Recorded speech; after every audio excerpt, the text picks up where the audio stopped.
وعلیکم السلام ورحمت الله. دا بعضې مسلمانان وروڼه چې کم ویښته په دې سرونو باندې لګوي، نو د دې متعلق حکم څه دی؟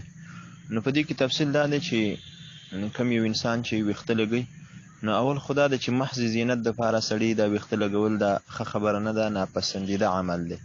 نو بس نه دي کوي، دا کار د سره کول نه وي په کار. البته که خامخا لګوي نو بیا که د خپل بدن ویښته وي، د بدن او یا د خنزیر او د بل انسان د ویښتو نه علاوه د بل څیز ویښته وي، نو کم از کم بیا هغه دا لګولی شي. او که د خنزیر ویښته وي یا د بل انسان ویښته وي، نو هغه لګول ناروا او ناجایز دی، بالکل یې نشي لګولی.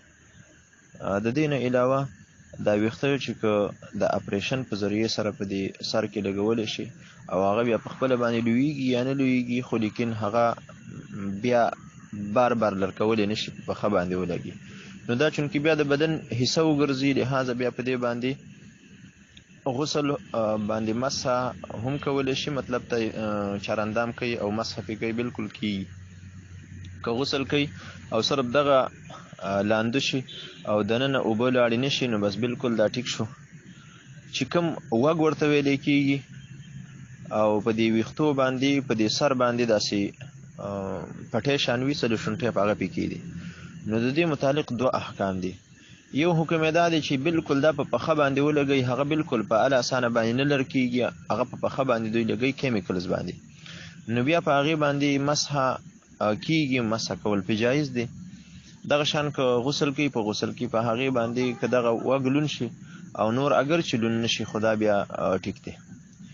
دویم دا دی چې دوی وږ دا ولګوي په سر باندې کېږدي، نو دا وږم دا حکم دی، ګوره که د انسان ویښته وي په دې سر باندې ته کېږدي او دا لګې، نو دا بیا ناروا او ناجایز دی.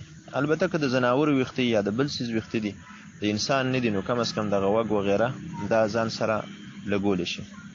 نو بیا که دغه کوزیږي او لګي او لرکولی شي او مطلب لګولی شي، نو دا بیا د ټوپۍ حکم دی، نو بیا پې مسح نه کېږي، دا به لرکې او بیا به مسح د دې نه علاوه کوي.